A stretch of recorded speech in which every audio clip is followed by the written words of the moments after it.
زندگی کھپا دیتا ہے لیکن ایک گھر نہیں خرید پاتا. اب سوچو صبح کے تڑکے 4 بج رہے ہیں, لوگ خواب خرگوش میں سو رہے ہیں, اپنے خوابگاہوں میں ہیں, لوگ گہری نیند میں ہیں. ایسے میں اگر دھڑ دھڑا کے بلڈنگیں اور مکانات ان کے اوپر گر جائیں تو ذرا سوچو کتنا بھیانک منظر, قیامت صغریٰ کا منظر میرے بھائیوں. ہر طرف ہاہاکار, جو دب گئے وہ تو دب گئے, لیکن جو بچ کے باہر نکلے اور انہوں نے اس کے بعد اپنے موبائل کیمرے سے جو تصویریں نکال کی, جو فوٹیج آ رہے ہیں, جو ویڈیوز آ رہے ہیں میرے بھائیوں, اگر اس کو آپ دیکھیں تو کلیجے منہ کو آتے ہیں, آنکھیں اشکبار ہو جاتی ہیں. قیامت صغریٰ کا منظر, ہر طرف چیخو پکار, آہو پکار, لوگ اپنے بچ جانے والے رشتے داروں کو, اپنے عزیزوں کو جو ہے وہ مدد کے لیے گہار لگا رہے ہیں, ان کو تراشنے کے لیے. کسی کی بیوی پھنسی ہوئی ہے ملبے میں, کسی کا بیٹا پھنسا ہوا ہے.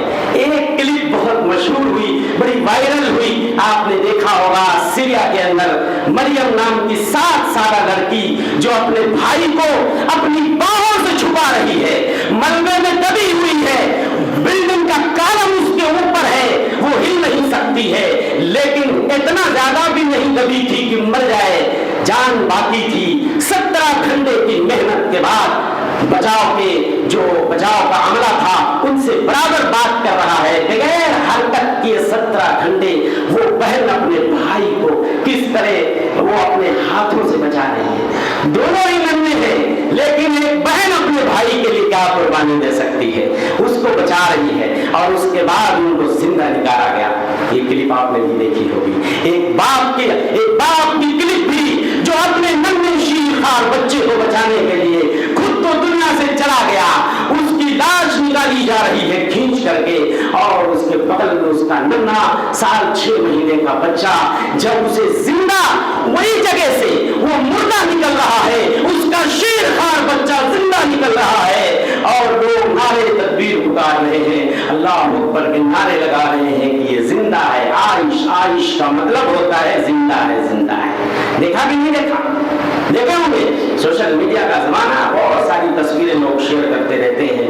اللہ رحم فرمائے. ایک بات کی طرف میں نشاندہی کرنا چاہتا ہوں, جہاں اس طرح کی آفت آتی ہے, مصیبت آتی ہے, تو لوگ عام طور پہ وہاں کے لوگوں کو کوسنا شروع کر دیتے ہیں. ہمارے سوشل میڈیا پہ بہت سارے نوجوان الٹی سیدھی باتیں, الٹے سیدھے کمنٹس کرنا شروع کرتے ہیں. ارے جی ترکی کے مسلمان تو تھے ہی ایسے, ارے سیریا کے مسلمان تو اور بھی گئے گزرے تھے, وہ تو بالکل امریکہ نواز تھے, وہ تو فحاشیوں کی دلدل میں ڈوبے ہوئے تھے. میرے بھائیوں, جب اس طرح کی آفت آتی ہے تو یہ وقت انہیں پوچھنے کا نہیں ہوتا, ان کے لیے دعائیں کرنے کا ہوتا ہے, مدد کا ہاتھ بڑھانے کا ہوتا ہے. بتاؤ ترکی اور سیریا میں جو گناہ ہے, جو برائیاں ہیں, آپ کے یہاں نہیں ہے. آپ اتنے دودھ کے دھلے ہو کہ آپ کے اوپر عذاب نہیں آ سکتا, اور ترکی اور سیریا کے مسلمانوں پہ عذاب آ سکتا ہے.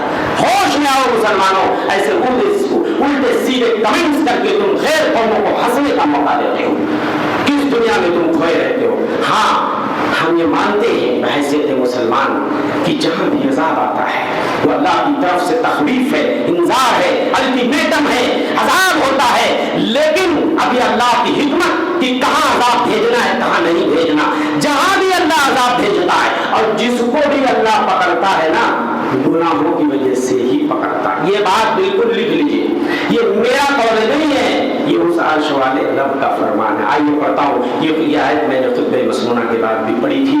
فَكُلًّا أَخَذْنَا بِذَنبِهِ, جس بھی قوم کو ہم نے ابھی تک پکڑا ہے, اور جس قوم کو جن کے اوپر ہمارا عذاب آیا ہے, ان کے گناہوں کی وجہ سے آیا ہے.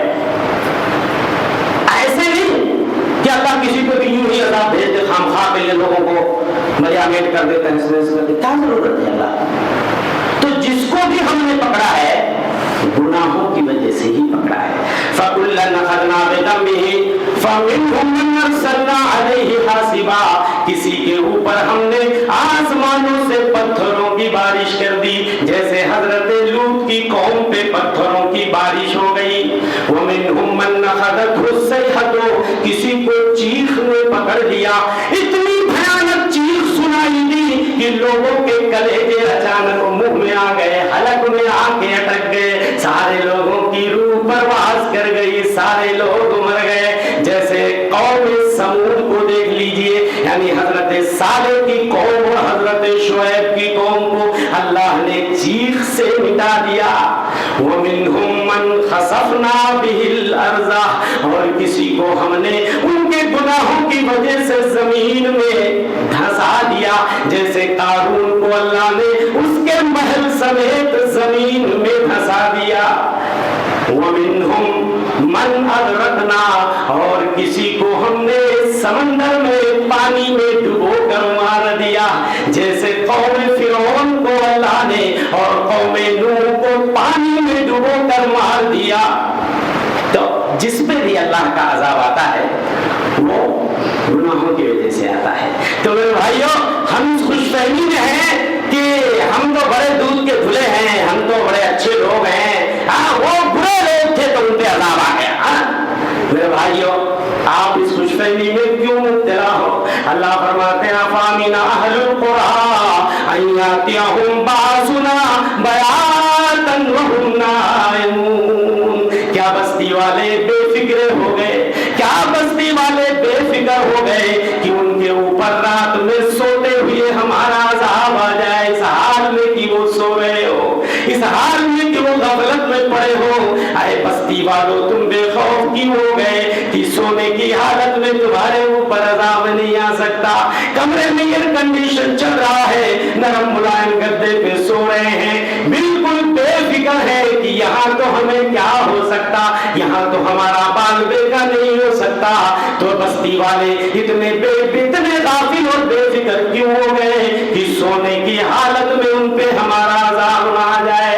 أَوَامِنَ أَهْلُ الْقُرَىٰ أَن يَأْتِيَهُمْ بَأْسُنَا ضُحًى وَهُمْ يَلْعَبُونَ کیا بستی والے اس بات سے بے فکر اور غافل ہو گئے کہ ان کے پاس ہمارا عذاب دن چڑھے آ جائے، چاش کے وقت آ جائے، جب وہ کھیل کود میں مشغول ہو، کوئی دکان میں ہے، کوئی مکان میں ہے، کوئی کھیتی میں ہے، کوئی کھلیان میں ہے، کوئی منڈی میں ہے، کوئی بازار میں ہے، کوئی اسٹیڈیم میں کھیل کھیل رہا ہے، کوئی سوئمنگ پول میں نہا رہا ہے، کوئی پارکوں میں جھول رہا ہے۔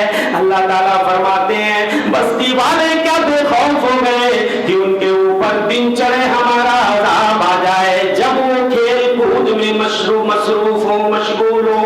أَفَأَمِنُوا مَكْرَ اللَّهِ ارے یہ لوگ اللہ کی پکڑ سے کیوں بے فکر ہو گئے؟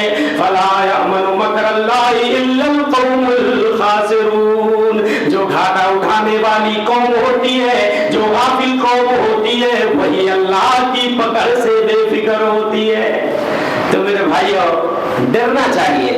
میں نے جو اسٹڈی کیا ہے، مطالعہ کیا ہے کہ جو عذاب جو آتے ہیں نا، 3 اسباب ہیں، اس کو نوٹ کر لیجیے آپ۔ اللہ کا جو عذاب آتا ہے، سب سے پہلی چیز ایمانی کمزوری کے نتیجے میں، دوسری چیز بدعمالیوں کے نتیجے میں، عمل کی قلت جب ہو جاتی ہے، بے عملی بڑھ جاتی ہے، تیسری چیز جب فواحش و منکرات کا غلبہ ہو جاتا ہے، زناکاری بدکاری عام ہو جاتی ہے، لوگ شراب کباب کے رسیا ہو جاتے ہیں، گانے بجانے کے آلات کا ظہور ہو جاتا ہے، گانے بجانے کے آلات کثرت سے ظاہر ہو جاتے ہیں، جب لوگ موسیقی، سارنگی اور گانے باجوں کے دلدادہ ہو جائیں اور شراب نوشی کے عادی ہو جائیں، زناکاری بدکاری کی لت میں گرفتار ہو جائیں، تو اللہ کا عذاب آ جاتا ہے۔